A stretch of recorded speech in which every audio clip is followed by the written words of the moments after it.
She was only 17, a top student, polite, responsible. She had no enemies. And then she vanished. What happened over the next 44 days would become one of Japan's most disturbing crimes. A story so haunting, many believe it could only happen in fiction. But this was real. Who she was? Junko Furuta lived in Misato, Japan, a quiet suburb in Saitama Prefecture. She was the kind of student teachers loved. Bright, respectful, focused. She didn't drink, didn't smoke, and avoided bad company. After school, she worked part-time and saved money for a graduation trip. Her dream? To live a quiet, successful life. But her path would cross four boys with dark intentions. The abduction. On November 25, 1988, Junko was walking home after work. That's when she was approached by a classmate. He asked for help. She said yes. Moments later, she was ambushed, forced into a building, threatened. That night, she was taken to a house in Tokyo's Iase district, and she never came out again. 44 days of darkness. What happened inside that house remains one of Japan's darkest stories.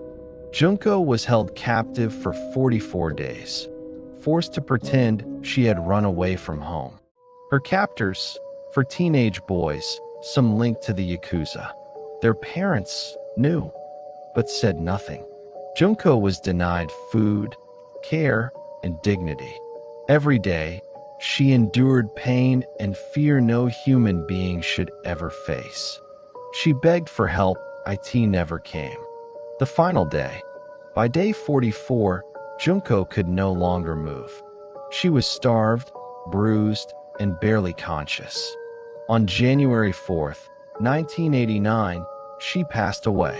Not in a hospital, not with her family, but on a cold floor alone.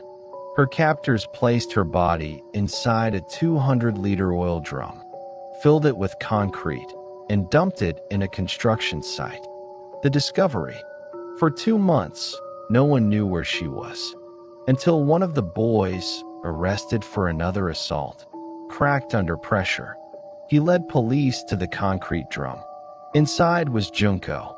It took 24 hours to extract her remains. Justice? What came next shocked the country again. The boys, all under 20, were tried as minors.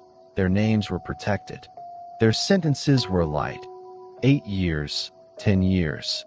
The ringleader, Hiroshi Miyano, served only 20 years. Today, he walks free. The Furuta family? Still waiting for justice. Her legacy. Junko Furuta is remembered not for how she died, but for the silence she endured and the injustice she received. Her case forced Japan to rethink its juvenile laws. But for many, that wasn't enough. This is not a story of violence. It's a story of how the system failed a girl who deserved protection. She didn't get to grow up. She didn't get her graduation. If stories like Junko's matter to you, not for drama, but for truth, please share this. Subscribe to this channel for more real stories that deserve to be told, with care, with truth, and with purpose. Let us never allow silence to protect cruelty again. Rest in peace, Junko Furuta.